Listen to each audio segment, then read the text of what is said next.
At your command, the ancient device became your instrument, spinning to life with deafening resonance and gathering up the swirling essence like thread on a great spindle. There, in the pale, pulsing glow of the machine that set you on this path long ago, you summoned all your strength, focusing on your objective and blocking out all else.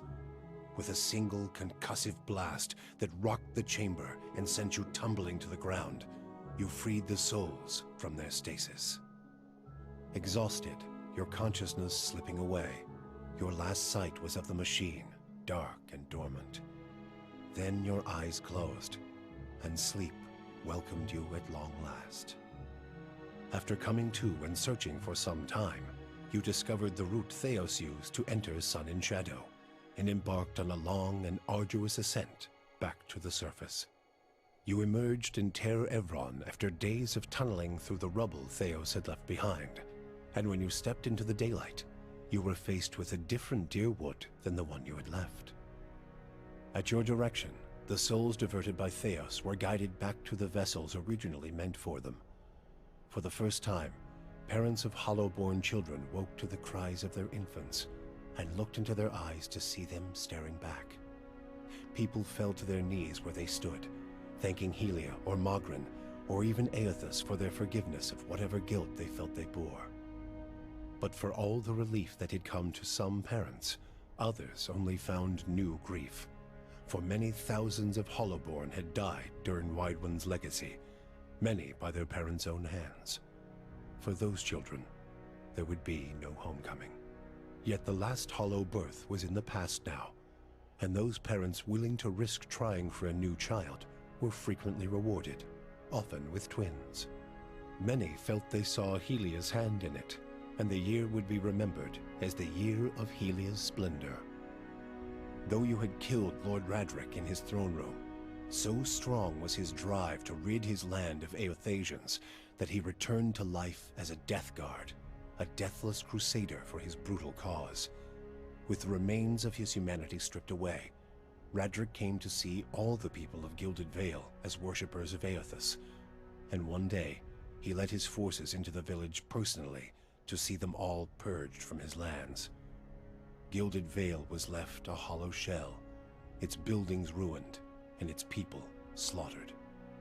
Even travelers and would-be squatters knew better than to take refuge inside its borders. Lord Radric returned to Radric's Hold, where he remained, keeping eternal watch over his barren domain. Following the assassinations of Duke Avar Wolfgren and Lady Webb, Defiance Bay was thrown into political upheaval. In the ensuing weeks, the streets had become the domain of looters and blackguards. Few dared to step outside their own doors alone or unarmed. But order was soon re-established by the Knights of the Crucible, who, despite their depleted numbers, had gained favor in the public eye for their role in the unraveling of the conspiracy surrounding Widewind's legacy, and were quickly reinforced by returning forces from Fleetbreaker Castle. For the Knights, their resurgence marked a return to the tradition as well.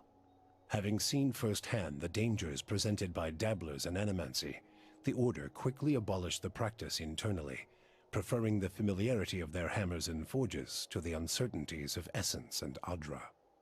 Their identity rediscovered, the Knights suppressed their political aspirations and began once again to train their recruits in the art of blacksmithing, recapturing the post-revolutionary ideals of Deerwood and regaining the respect of its citizens as a result.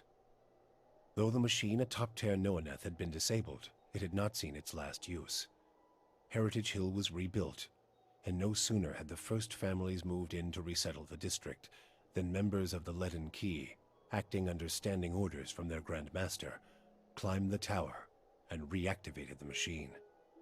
The initiates slew a handful of the new settlers under cover of night and watched as history repeated itself, the victims reanimating and devouring the survivors. After this second incident, the district would remain abandoned. The Duke's assassination at the apparent hands of an animancer had caused catastrophic rioting in the streets of Defiance Bay. But those who had escaped the melee and the palace hearings remembered the testimonies of the strange guest who had shown up that day and absolved animancy, implicating the Leaden Key instead. The rumor spread quickly, and soon the popular belief was that the assassin had been a Leaden Key spy. When the legacy had lifted, people came to see it not as a sign that the riots had been according to the god's wishes, as Theos had hoped, but as a confirmation that animancy had never been the source of the problem in the first place. Deerwoodans instead convinced themselves that the riots had somehow purged Defiance Bay of Leaden Key spies, and that the end of Widewind's legacy was their well-deserved reward. The rage against animancers was quickly forgotten, and those who had survived were permitted to return to Brackenbury Sanitarium and rebuild it so they might resume their studies. In the town of Deerford, an underground cult dedicated to Scan insinuated itself into the town's institutions. It became a popular travel destination for the wealthy, who were actively courted by the town's leadership. But few who visited the town would ever return, as they soon found their fortunes plummeting and their reputations destroyed by their own kin. The fortress of Cadnua emerged as a bastion of security in the midst of an untamed land, becoming the envy of every thane and earl in Deerwood. Legend grew over time of its impregnability, and stories of formidable invaders easily scattered by the keep's defenses became popular around the hearths of Deerwoodanians. Likewise, it also became a beacon to travelers, merchants, and visiting dignitaries alike. Reputed as the finest fortress in all Deerwood, people would journey from near and distant lands alike to experience its fabled hospitality and grandeur. The Audra dragon known as the Master Below, her soul now housed in the body of the huntress Fallen Roet, passed out of Deerwood in relative anonymity, her final destination unknown, even to herself. She was last seen in the port town of Road's End, boarding a ship, an Audra talisman glowing about her neck. Palagina had gone against the Duke's Bell's orders by inventing a new trade arrangement with the Anamenfath to accommodate the recovering Deerwoodan market. With the Deerwood's people still weakened by Widewind's legacy, the Valian republics easily pushed their would-be competitors out of the market. For her outrageous insubordination and audacity, Palagina was banished from the republics. She traveled north in the Eastern Reach, avoiding Valian ports and entering the ranks of the kind wayfarers. Despite her bravery and dedication to those in her care, her strange appearance made her feel like an outsider wherever she went. Adair chose not to return home to Gilded Vale. Still most comfortable far from cities, he settled in Deerford, which, like many towns in the Deerwood, was beginning the slow process of rebuilding. Believing now that it was the obligation of Kith to be the leaders their gods had not, Adair was soon named mayor of the town, and under his guidance, Deerford soon began to prosper.